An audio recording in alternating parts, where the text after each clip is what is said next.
Salawat dan salam tidak lupa kita sampaikan kepada uswah dan qudwah, suri tauladan terbaik bagi segenap kehidupan orang-orang yang beriman, ialah Nabi Muhammad sallallahu alaihi wasallam.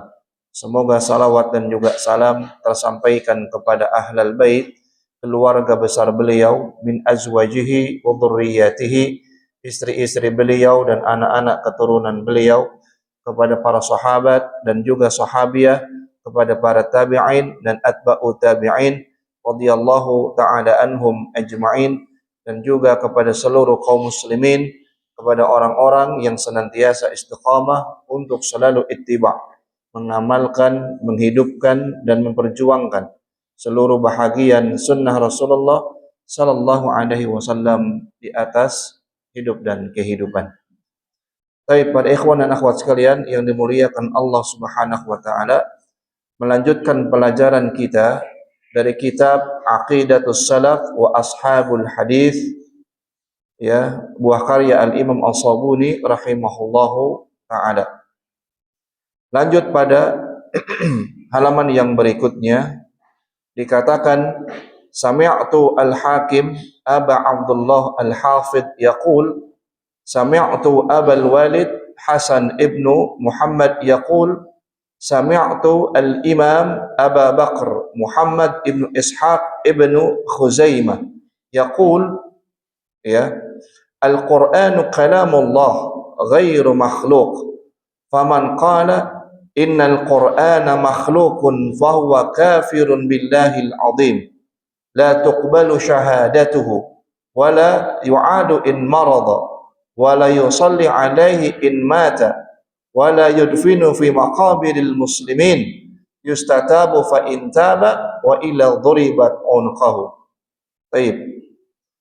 Aku mendengar Al-Hakim Aba Abdullah Al-Hafidh, ia mengatakan sami'tu Abul Walid Hasan ibnu Muhammad yaqul, aku mendengar Abul Walid Hasan ibnu Muhammad, ya, mengatakan sami'tul Imam Abu Bakar Muhammad ibnu Ishaq ibnu Khuzaimah, aku mendengar Imam Abu Bakar Muhammad bin Ishaq ibnu Khuzaimah yaqul, ya, yakni mengatakan apa dalam kalimat ini yang disampaikan dan diucapkan oleh para ulama salaf ini, Al-Qur'anu kalamullahi ghairu makhluk, ya, juga bahwasannya di antara keyakinan akidah Ahlus Sunnah wal Jamaah yang telah diwariskan dari para salafun salih radhiyallahu taala anhum, ya, terdahulu, bahwasannya akidah kita meyakini Al-Qur'an kalamullah ghairu makhluk,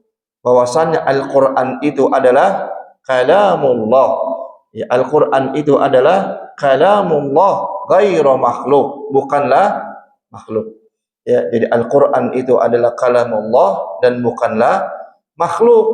Faman qala, maka barang siapa yang mengatakan innal Qur'ana makhluqun, ya, barang siapa yang mengatakan sesungguhnya Al-Qur'an itu adalah makhluk, fahuwa kafirun billahil azim, maka sungguh dia telah kafir kepada Allah Subhanahu wa taala, ya, yang agung ataupun yang mulia, ya.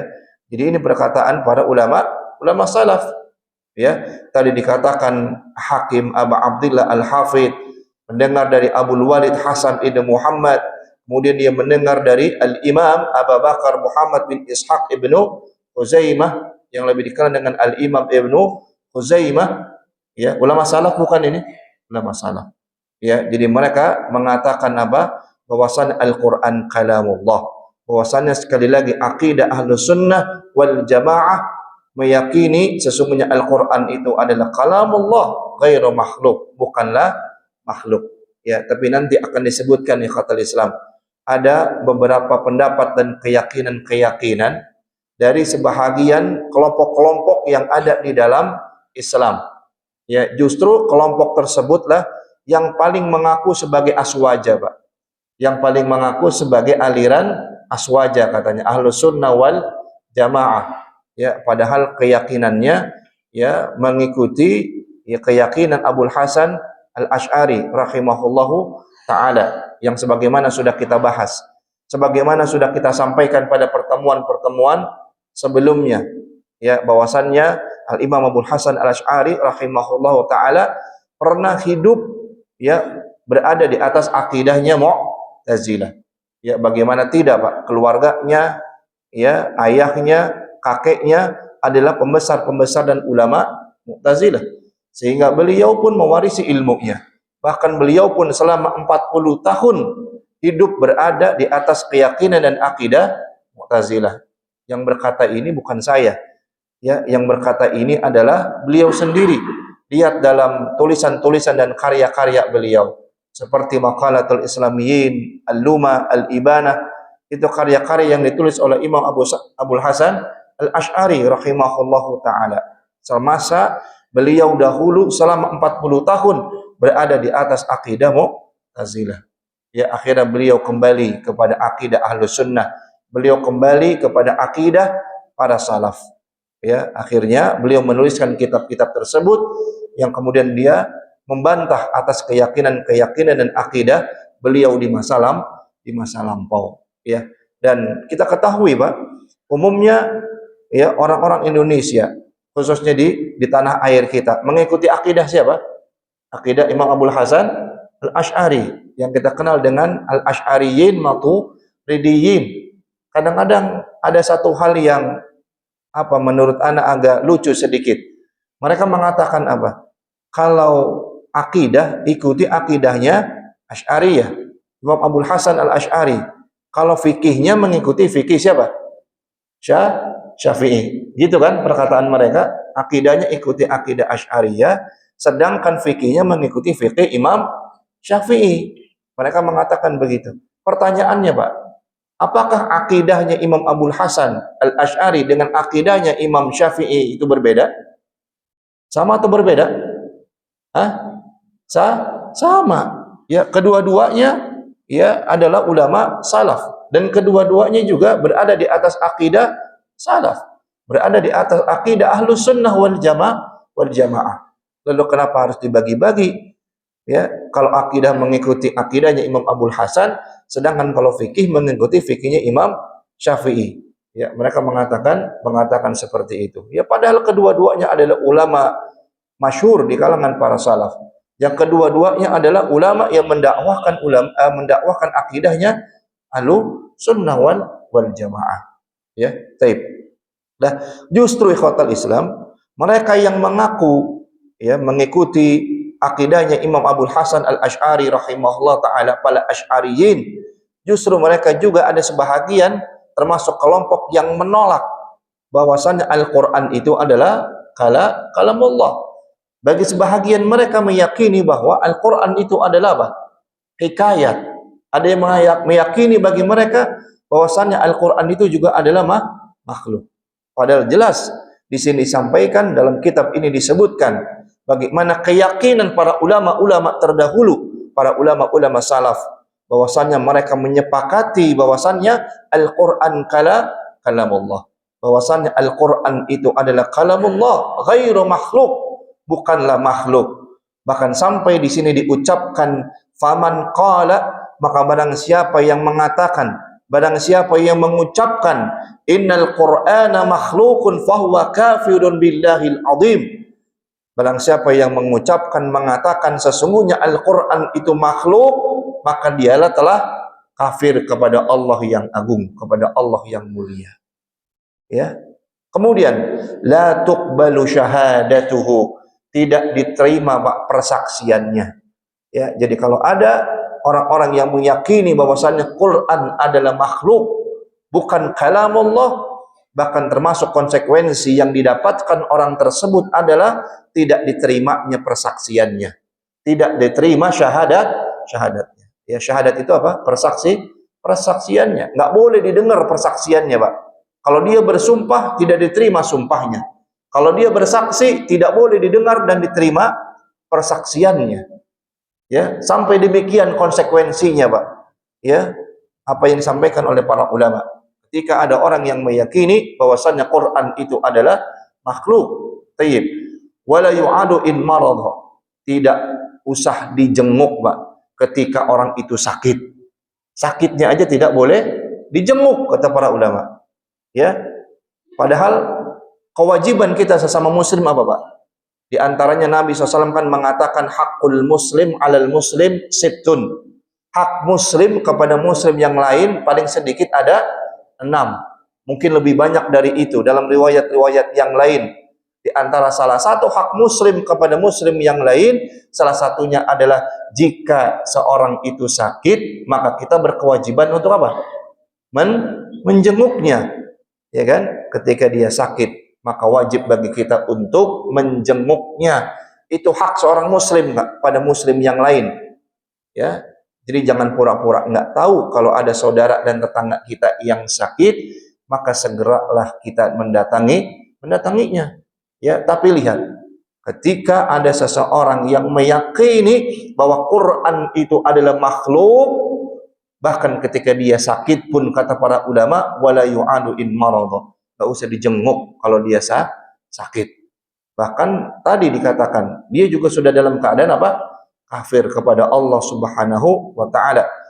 La tuqbalu syahadatuhu, tidak diterima persaksiannya, wala yu'adu in maradha, tidak usah dijenguk tatkala dia sakit. Apa berikutnya?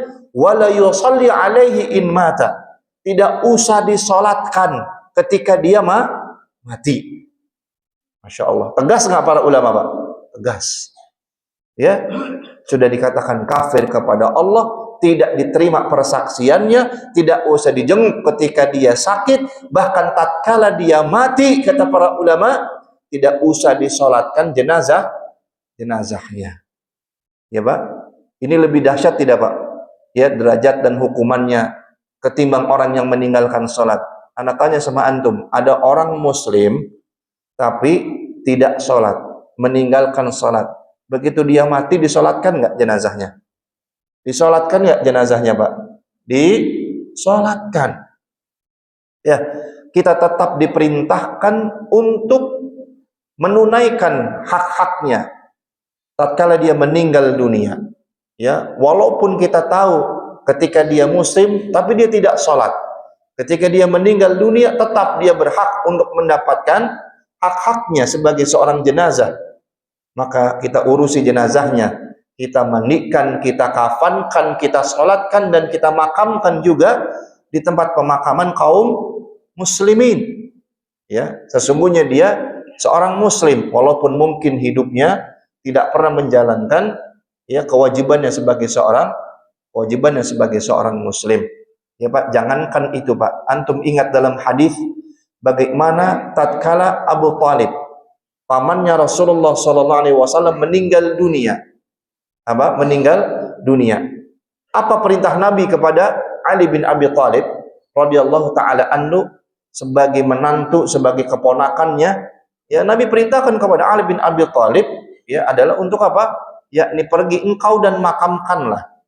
Ya, pergi engkau dan makamkanlah ayahmu, makamkanlah bapakmu. Padahal kita tahu Abu Talib meninggal dalam keadaan musyrik, dalam keadaan kafir. Itu saja Nabi masih perintahkan Abu Talib, Ali bin Abi Thalib maksudnya, untuk memakamkan Abu Talib, ya bapaknya.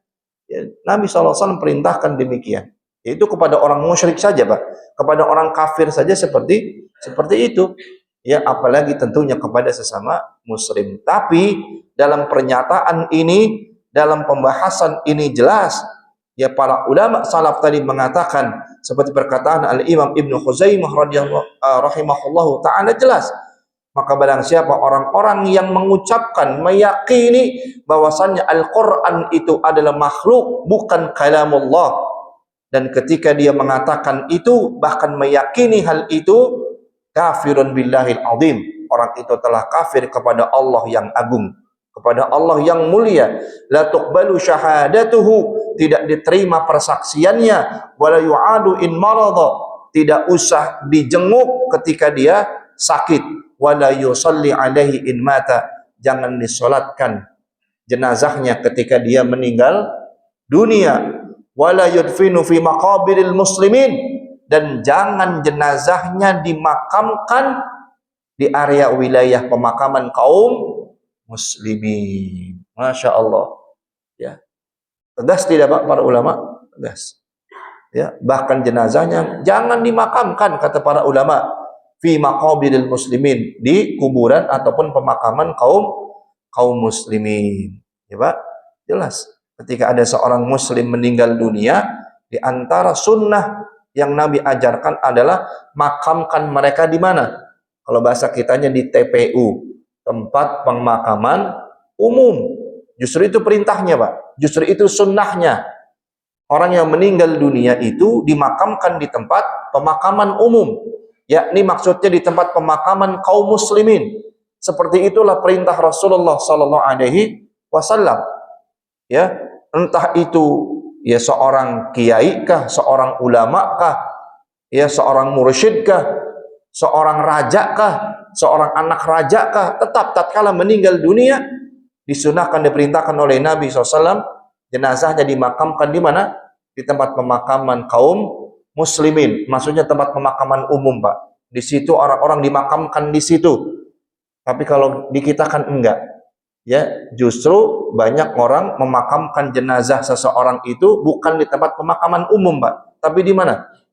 Ya, di masjid, ya kan? Apalagi kita tahu nih, wah orang ini yang bangun masjid, orang ini ustadz, orang ini kiai, orang ini ajengan, maka pada umumnya pasti dimakamkan mereka itu di mana? Di lingkungan masjid. Ya, justru yang berdampak terhadap hal itu adalah tidak boleh kita sholat di masjid-masjid yang memang jelas di dalamnya ada kuburan, ada makam. Apalagi posisi makam dan kuburan itu adalah di mana? Ya, di depan, di kiblat. Nabi SAW mengatakan, la tusallu ilal kubur, ya janganlah kalian sholat menghadap kuburan, wala yajlisu alaiha, dan jangan kalian duduk-duduk di atasnya. Ya, nggak boleh. Ya, jelas kata Nabi sallallahu alaihi wasallam. Ya, pengecualian bagi para nabi, Pak. Kalau bagi para nabi dan para rasul, ya jelas Nabi SAW mengatakan dalam hadis yang sahih, mereka dimakamkan di mana? Ya, di tempat mereka meninggal dunia.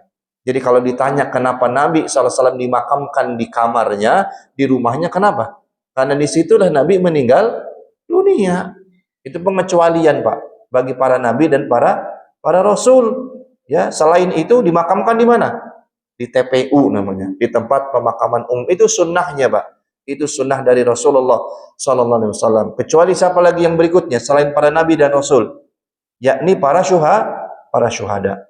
Mereka yang gugur bertempur, berperang ya di jalan Allah Subhanahu wa taala. Maka Nabi perintahkan makamkan mereka di mana mereka gugur bersama dengan pakaian-pakaian dan darah-darah mereka yang menempel di tubuh mereka. Ya, makanya para syuhada itu tatkala meninggal dunia mereka tidak dimandikan jenazahnya. Bahkan ya kalaupun memang tidak ada kain kafan yang bisa menutup membungkus tubuh mereka, tidak mengapa.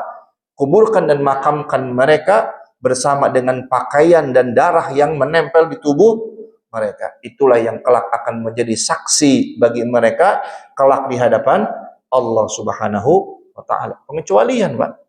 Ya, ini mah ya nabi dan rasul juga bukan, syuhada juga bukan, dimakamkan di mana?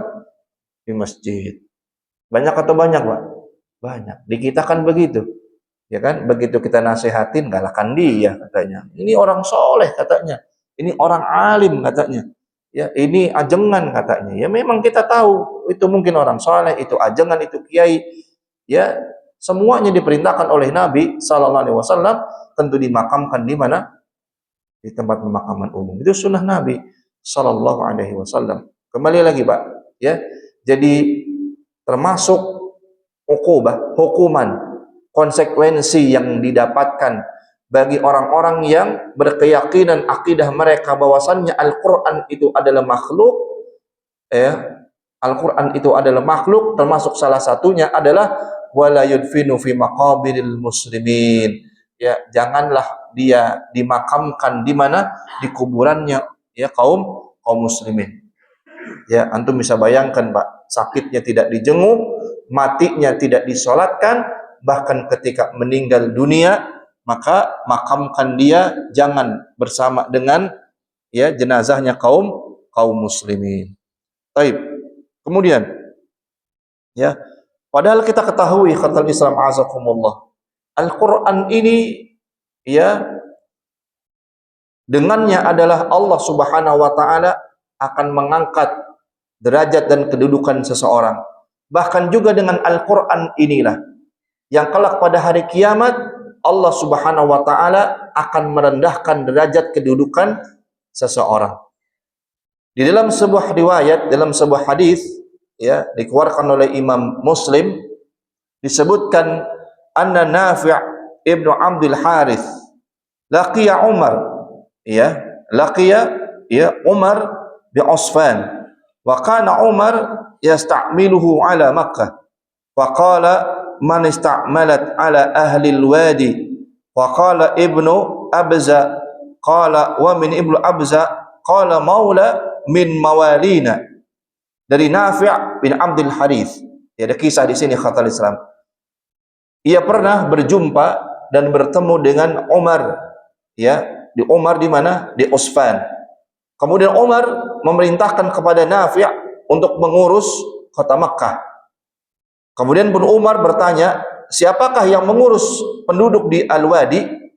Ya, Ibnu Abza, ya, jawab Nafi'. Ada seorang ya bernama Ibnu Abza, yang kita tahu Ibnu Abza ini adalah seorang mantan budak sahaya. Ya Pak, inilah sikap Rasulullah dan para sahabat, Pak. Ya, Rasulullah dan para sahabat itu tidak pernah meremehkan musuhnya dan tidak pernah merendahkan para sahabatnya. Ini perlu diketahui, Pak. Ya, jadi Rasulullah itu nggak pernah meremehkan musuhnya. Dalam setiap peperangan pun Nabi nggak pernah meremehkan siapa? Musuhnya. Walaupun Rasulullah mengerti, tahu Nabi berada di atas jalan kebenaran, sedangkan orang-orang musyrik berada di atas jalan ya kebatilan. Tapi Nabi nggak pernah meremehkan.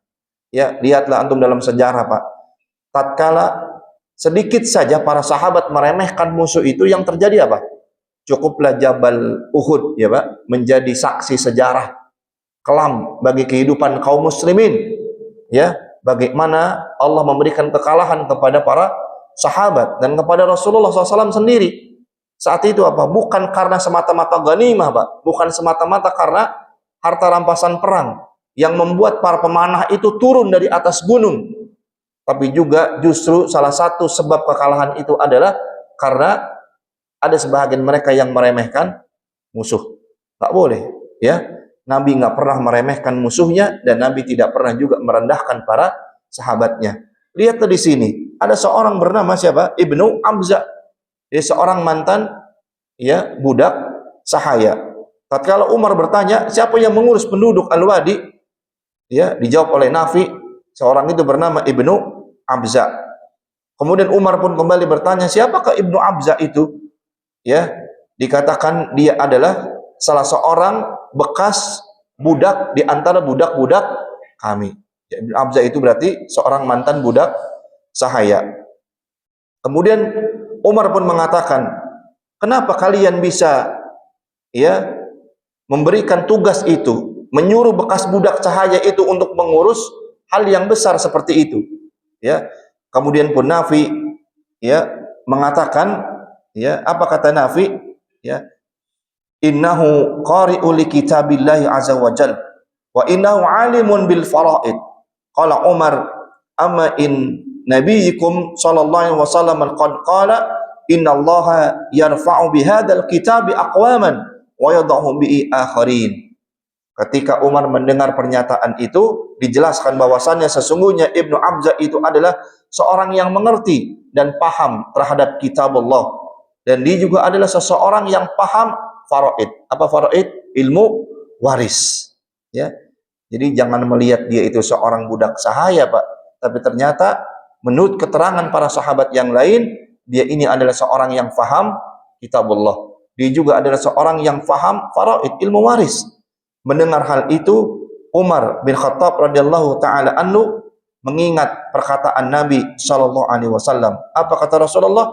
Innallaha yarfa'u bihadzal kitabi aqwaman wa yadh'u bihi akharin. Sesungguhnya Allah Subhanahu wa taala akan mengangkat kedudukan satu kaum disebabkan karena Al-Qur'an ini, dengan kitab ini, wa yadh'u bihi akharin, dan sebaliknya Allah pun akan menghinakan seseorang bahkan satu kaum itu juga disebabkan karena Al-Quran, Pak.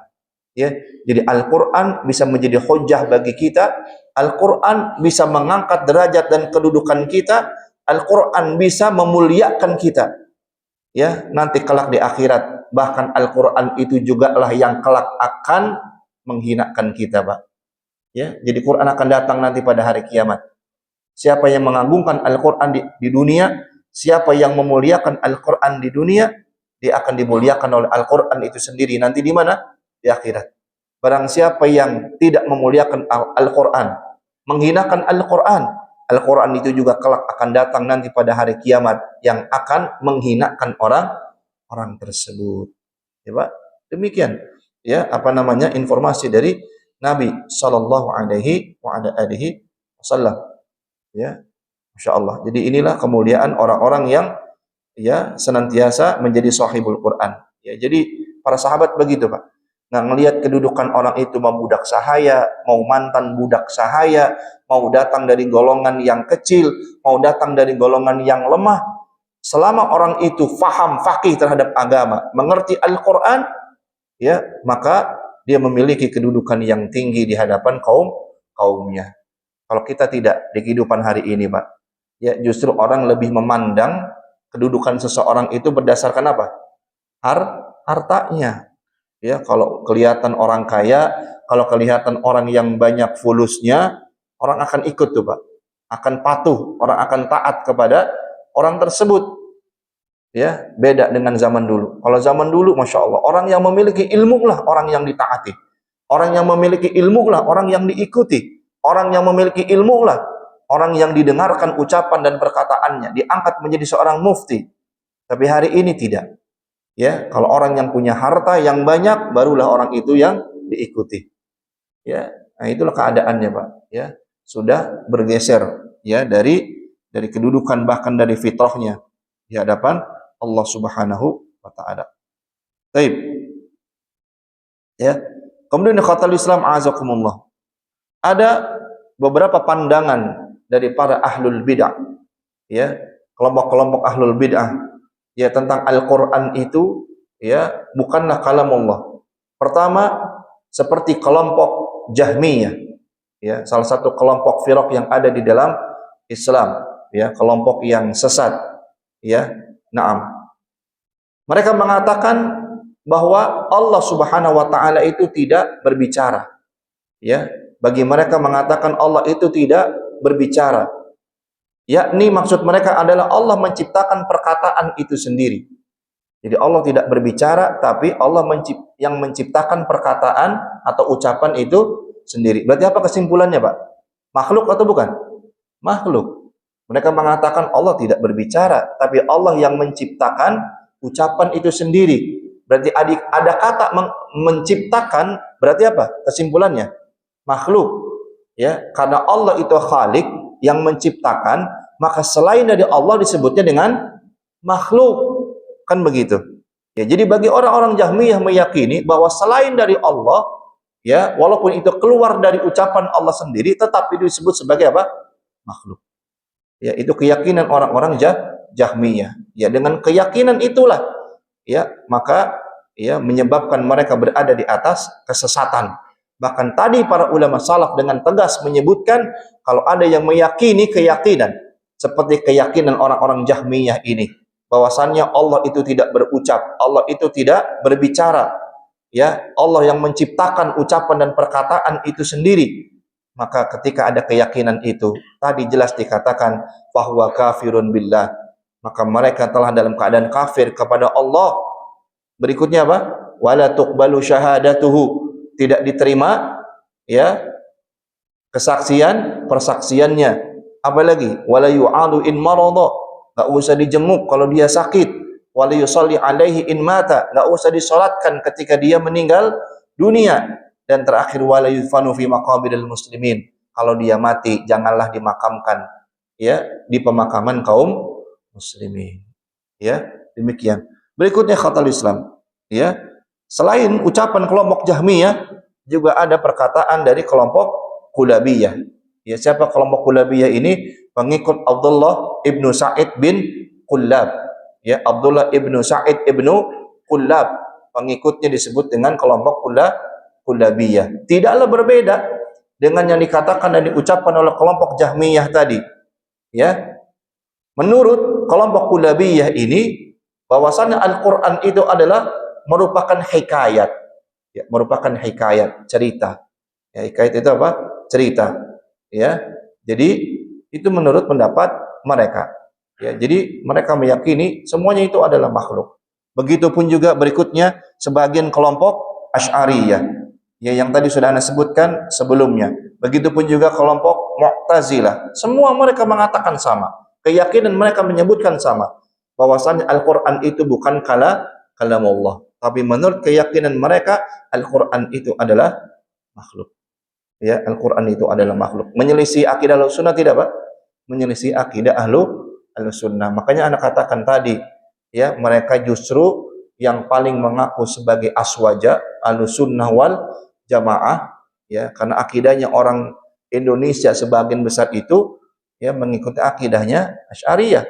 Tapi justru ternyata keyakinan Asy'ariyah itu sendiri sebagian mereka meyakini mengatakan bahwa Al-Quran itu adalah makhluk. Ya, Masya Allah, bagaimana mau kita bisa terima persaksiannya? Ya, bagaimana mungkin, ya, tidak dikatakan kufur kepada Allah ketika ada keyakinan yang seperti itu. Jelas ya?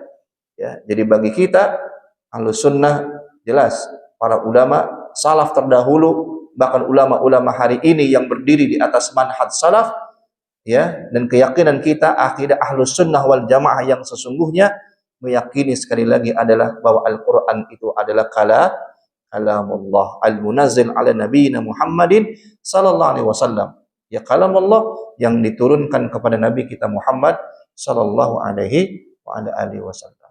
Jelas ya? Baik, barakallahu fikum. Penjelasannya sampai sini. Silakan, ada waktu beberapa menit, mungkin ada yang mau ditanya atau disampaikan. Baik, silakan.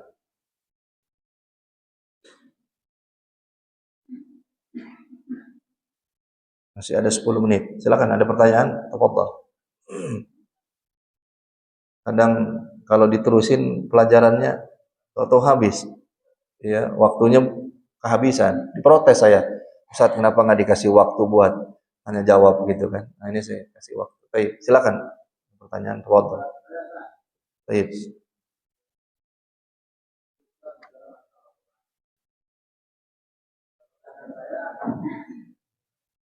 Kenapa Al-Quran turun di Arab Saudi? Dan kedua, bagaimana sejarah turunnya Al-Quran jika menurut 114 surat menuju ayat? Berapa? Dan sampai sekarang di mana Al-Quran yang aslinya?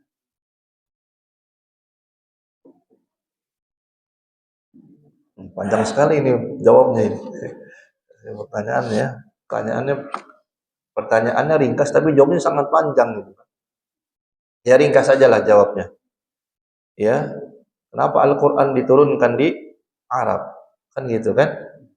Ya, kenapa demikian? Nabinya orang Arab bukan, Pak? Ya, karena nabinya orang Arab. Ya, banyak rahasia-rahasia yang lain yang para ulama sebutkan.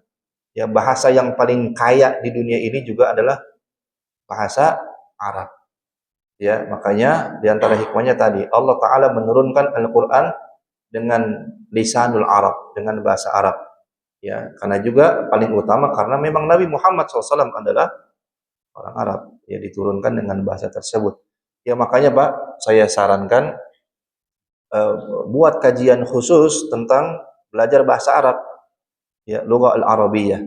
Karena demikian ya tadi kita bisa mengerti ilmu karena ilmu ini sumbernya Al-Quran dan Al-Quran itu berbahasa Arab. Ulama-ulama juga, ya, menuliskan kitab-kitabnya dengan bahasa Arab.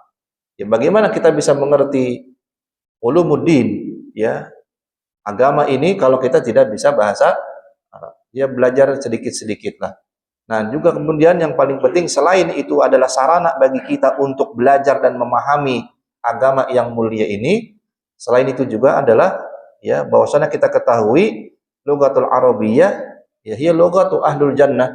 bahasa Arab itu bahasanya penduduk surga.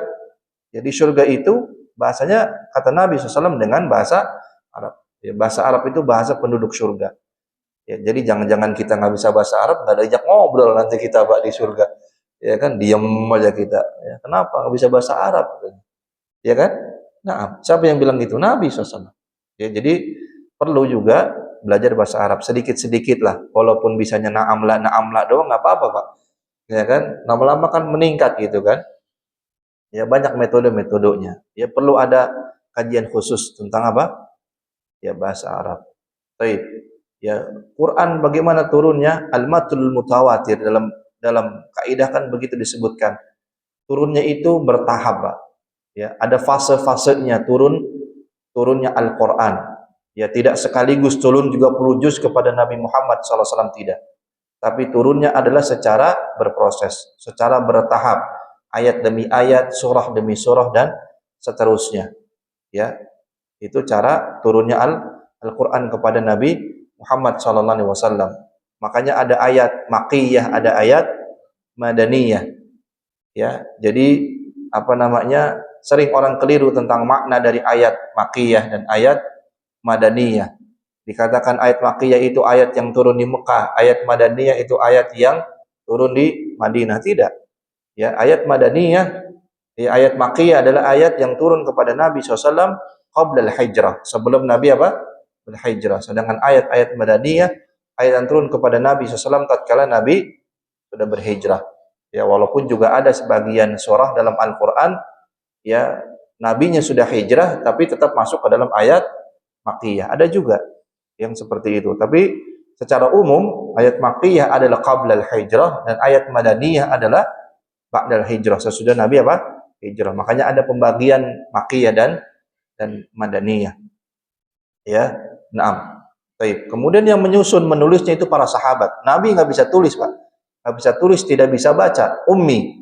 Makanya yang menyusun, yang menuliskan ayat demi ayat, surah demi surah, halaman demi halaman, siapa? Para sahabat. Ada juru tulisnya, ya, dan seterusnya. Ya, bukan Nabi yang menuliskannya. Alhamdulillah, ya sampai hari ini Al-Quran itu tetap terjaga keasliannya, keautentikannya.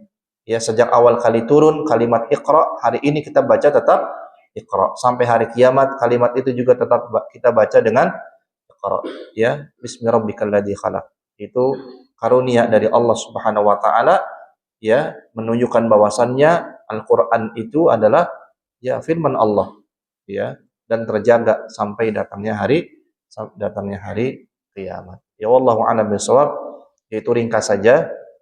Ya silakan baca buku-bukunya banyak Pak tentang bagaimana keagungan, kemuliaan, pendahsyatan Al-Qur'an dan bagaimana sejarahnya. Insyaallah bisa dibaca dalam kitab-kitabnya para ulama. Baik, ya. Wallahu a'lam bishawab. Ada lagi? Satu lagi? Baik. Hah? Oh, Musab asli Al-Qur'an di mana ya? Ada ah? Ada di Saudi ya, ada di museum-museum ya, di museum-museum. Ya, ada museum. Ada beberapa lembaran-lembarannya tersebar lah di beberapa museum yang ada di Timur Tengah kan. Ya. Allah alam, mana nggak tahu yang aslinya sekali itu ada di mana, Anda tidak tahu. Wallahu alam bisawab. Ya kalau Al-Qur'an jelas karena dituliskan ada fisiknya. Kalaupun ada orang hari ini mengatakan ini Al-Qur'an potongan mushaf Al-Qur'an, ini Al-Qur'an yang asli.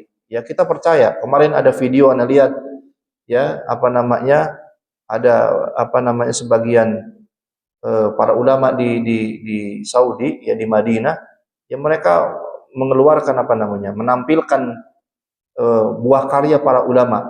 Jadi di situ ada kitab asli Sahih Bukhari, Pak. Awal kali Imam Bukhari menuliskan kitab Sahih itu, lembaran-lembarannya itu bukunya udah rusak gitu kan.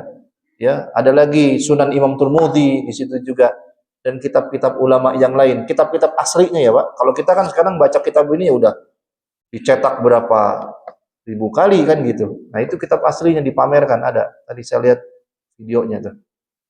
Ya. Taib. Ya, begitupun juga dengan Al-Qur'an. Kalau itu kita bisa yakin, kita bisa percaya.